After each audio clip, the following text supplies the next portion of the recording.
Humanity Matters.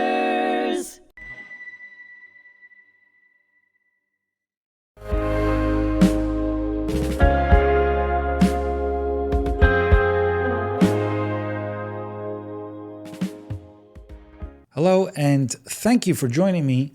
I'm your host, Bernie Furshpan of Ordinary Heroes here on hmTv at the Holocaust Memorial and Tolerance Center of Nassau County. Our program focuses on preserving memory, sharing stories, and inspiring the next generation to learn from history and help shape a more humane future. Today, I'm especially pleased to welcome my very special guest. She's no ordinary hero. She is extraordinary.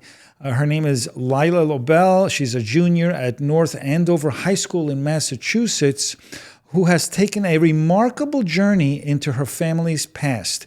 Lila's great-grandparents were Jewish Holocaust survivors. From a young age, she was fascinated by their stories. Her great-grandfather lived to an extraordinary age of 109, and her family preserved scrapbooks documenting their lives and experiences. What began as a school project for a Smithsonian virtual exchange program called Democracy in Dialogue quickly grew into a serious research passion.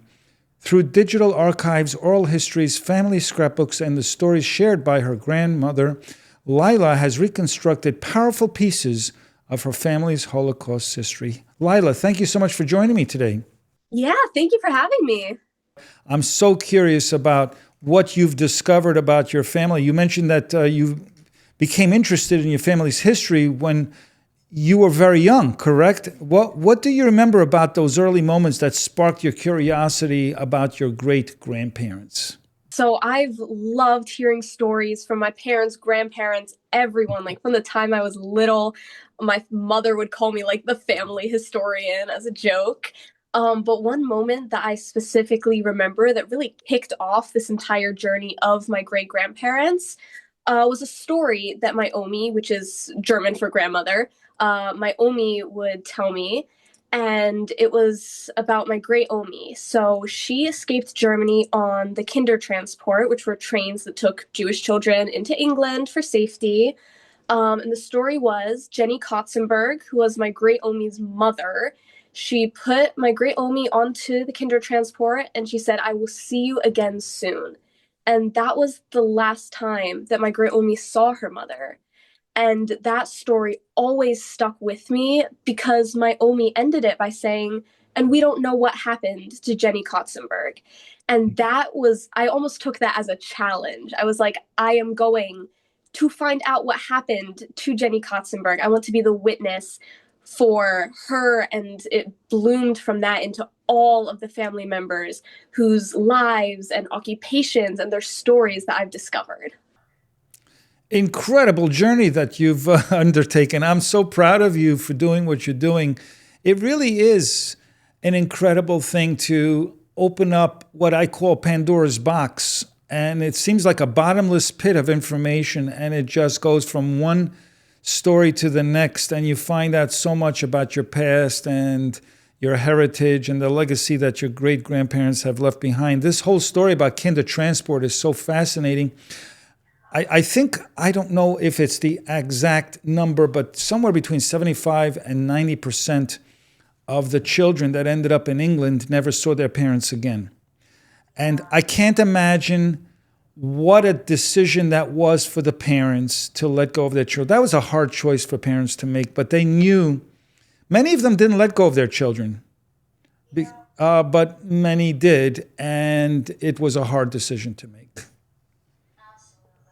I mean, even today, right? Even if it was happening today and parents have to make a decision like that, it is so difficult because you never know if you're going to see your kids again. Now, Opa, let's define that for our audience. Yeah, so Omi and Opa, that's just German for grandmother and grandfather. Right, so Opa is the grandfather and Omi is the grandmother. And your great-grandfather lived to a remarkable age of 109. Yes, he did. What do you remember about him, and how did his life influence your desire to learn more about your family's past? He passed when I was about 10. So for the first decade of my life, he was a presence, which I know a lot of kids don't have. And I think that is really what led me to want to know more. Um, yeah, I remember he had like a birthday party, I think, for his like 105th birthday.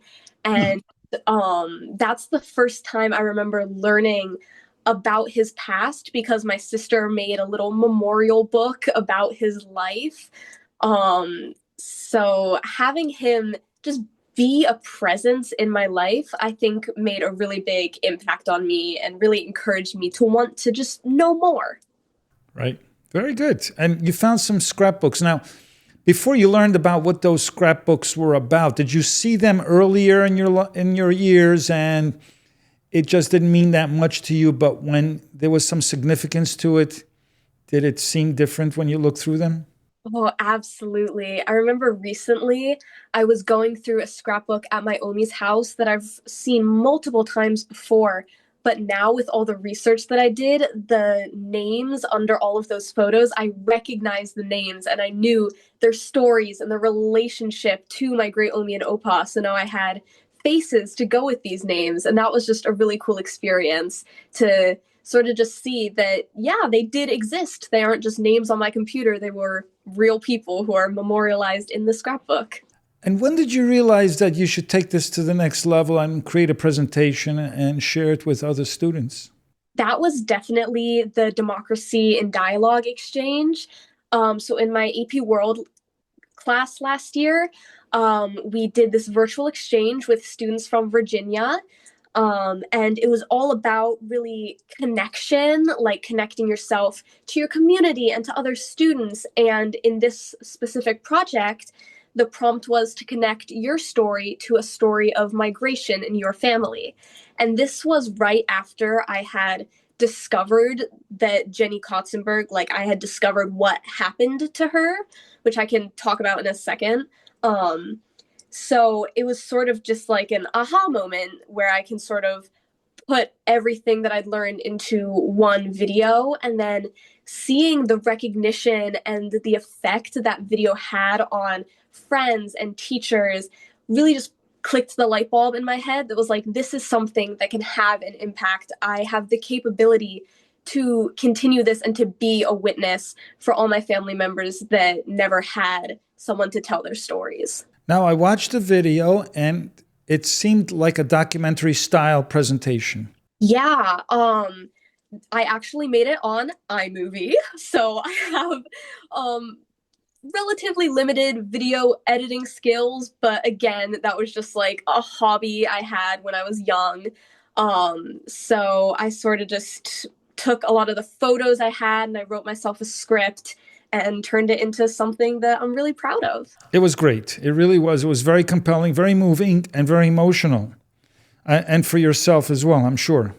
So during your research, was there a particular story that truly moved you or changed the way you understood your family's history? Yeah, so there's actually two. So I want to talk about Jenny Kotzenberg first, who was my Mhm. great Omi's mother.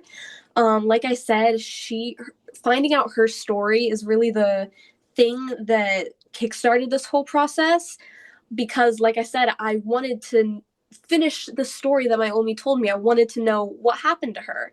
And it started with just like a quick Google search, and then I found this obscure book that I had to go request from like another library. But I can remember opening to her page and seeing her name written there and what happened to her, her birthday, and the fact that she was killed in Chelmno. Um, that was really impactful to me because that was sort of the first time I realized that I had the ability to find out what happened to these people. And then I also want to speak about Rudy Billig, who was my great Omi's cousin. They were actually born like 10 months apart, so they were really close. They lived in the same town. And he actually did an oral interview with USC Showa, so I know a lot more about his story. And his story, I think, is the one that moved me the most because he survived, I think, more than 5 different concentration camps, and like he survived them, but no one other than his sister did. And just the stories he told, like his brother Oscar, he was 4 years older than I am, and he was killed in a bombing attack 1 month before Buchenwald was liberated. And that story, I think, is the one that really like hit me over the head, that all this suffering that you like read about, all the statistics that you hear about that you can't really visualize, they happen to people who had entire lives, entire stories. And that is one of the things that really made me want to share this as much as I am, because when you hear the number 11 million, when you hear that 2 out of every 3 Jewish people in Europe were killed, you can't visualize that. But when you hear the stories of people who were your family, who you could have known their children if they had survived, that is what has so much more of an impact. So that's why I care so much about sharing these stories and not just the statistics. Any particular story or event that really moved you? Yeah, so like I talked about Rudy's story. One thing that stuck out to me is my dad would tell me a story from when he was younger. He was living in New York where my great grandparents lived, and he went over to their house to go like have a snack, and they were eating crackers and cheese, and then he thought the cheese tasted funny, and he looked closer and there were maggots in the cheese. And so he told my great grandparents, he was like, hey, your cheese has gone really bad. But they just looked at it and were like, it's fine, and kept eating it. And I think that really shows how much of an impact it had on their lives. Like, yes, they survived, but that fear of not having enough food, just that the drastic decisions that will always accompany that fear, that never left. And it did, so it just, that really stuck out to me, that the Holocaust didn't just destroy the lives of those who were murdered. It meant that every single person who experienced it in any way could never go back to living a life completely free of fear. Wow, that's a powerful story. You know, I remember when I was a kid, I worked with my dad in Manhattan, and we were sitting by the counter at the diner, and I was eating, he was eating, and the gentleman to my right looked at my food for a second. My father immediately reacted. He had PTSD. He immediately reacted, and he told the guy, "What are you looking at?" They must have been fighting for every morsel of food, and so it triggered something in him. He became very defensive when it came to my food. Your work has already been recognized by the Salem State University Center for Holocaust and Genocide Studies, and you and your teacher even presented with the Smithsonian about the impact of this research. What has that experience been like for you? Oh my goodness, it has been incredible. Like you said, I'm a junior in high school, and all of this, sometimes it feels unreal. Like not only the fact that it's incredible for me, but the fact that like all of my family whose stories would have been pretty much forgotten if I hadn't started this research, since none of the rest of my family knew about it, having their stories being shared in such a public way that reaches so many people, it feels very fulfilling. Wonderful. As a high school student researching the Holocaust, what do you think your generation most needs to understand about this very important history? That even though it can seem like it was forever ago, it happened relatively recently. And already so much of the history of it is being forgotten. And that's really my call to action in every story I share. My generation needs to be active in rediscovering and protecting these stories. Because, again, if we let the Holocaust, if we let the Jewish people, if I let my family be reduced to nothing but statistics, then how can the Jewish people gain back the humanity that the Nazis tried so hard to take from us, right? Um, that's really what I want to share through all of this research and these stories. Lila, it's so important to hear your personal story, your personal journey with this, because as docents and educators here at the Holocaust Memorial and Tolerance Center here in Nassau County, we work so hard, so very hard to educate young people and to inspire them and to motivate them to do something. To see you in action like this is such a blessing, and it is so inspiring. I hope a lot of people watch this particular podcast just to see and hear what you're doing as a third and maybe even fourth generation Holocaust survivor. It is just in fourth generation, right? It it is so, oh my God, inspiring, and it makes me very happy to hear your story and to hear the work that you're doing. And I hope that there are others like yourself who are doing the same. You know, many people love history, and sometimes it takes several generations for people to wake up to what happened in the past. And it may resonate with them that there's some parallels with what's happening today, and to see the red flags and to learn from the history. And that's why we study history. People don't understand why we learn history. I mean, the Holocaust was some 80 years ago, but we keep repeating the same mistakes and we don't learn from some of the lessons. There's so many lessons that we get from the Holocaust, one of which is how fragile we are as a society, and that just being complacent and not caring and being apathetic is not a good thing. You know, many people say, well, I don't want to be involved. Well, just not being involved actually supports the perpetrators, because bullies get emboldened when people do nothing. And this is what's happening today. These are some of the red flags. And hopefully many more young people like yourself are motivated to stand up against injustice, to stand for being kind and tolerant towards each other.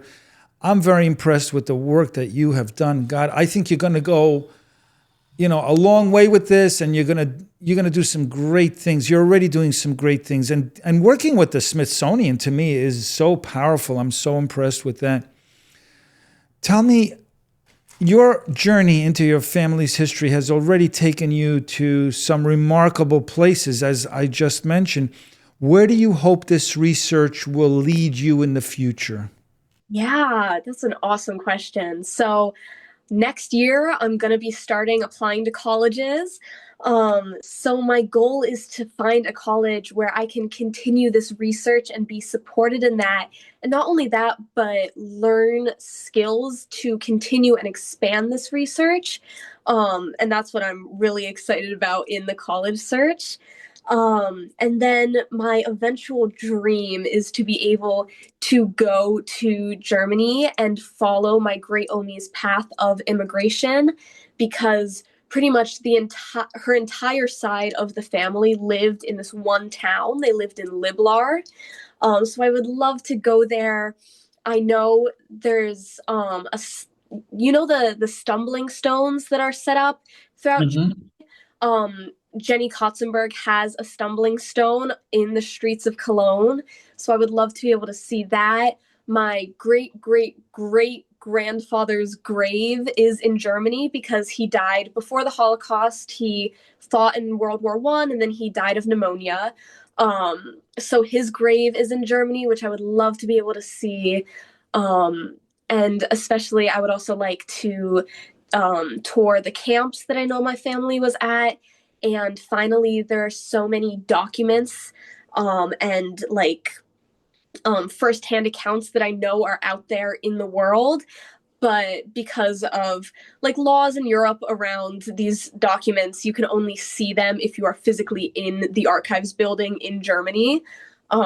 So my dream is to eventually be able to go there and see those things in person. Fabulous. That sounds like an incredible trip, and I have a funny suspicion that you're going to be doing it soon. Now, you mentioned that you want to learn some skills to expand your research. What kind of skills are you referring to? Yeah, so far my research has sort of been like a Google search here, and then I'm using ancestry.com, and I have all these scrapbooks. So I think it would just help me overall to learn some sort of more formal research skills, whether that's like looking at documents in an archive with a professional who can point out what to look for that can help me in my research. Yeah, sort of just more formal research skills, because I think that would benefit me in the long run for whatever I choose to do in the future.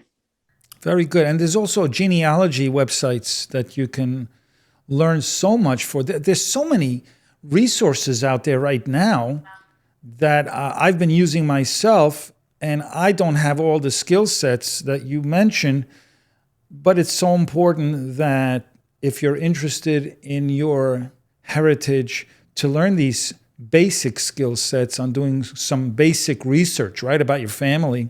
Oh, absolutely. Like I said, everything I found out about Jenny Kotzenberg came from a Google search, right? Like this information is out there, is accessible, but you do have to do some hunting.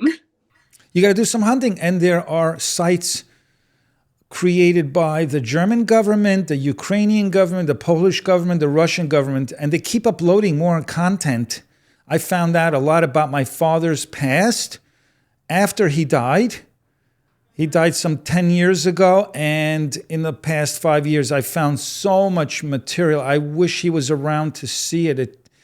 It showed his journey in Europe after the war. There's no records before the war. They destroyed all of the records. But whatever's up there, there's quite a bit of information, and I was quite impressed that these governments are creating these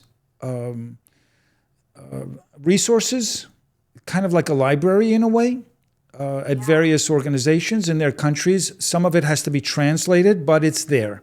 The internment documents of Rudy Billig into Buchenwald and Theresienstadt, and I have his prisoner number and his address and the reason he was imprisoned, which just was like, he's Jewish, right? But the fact that I have all of these is just, it's insane to me. It's so moving.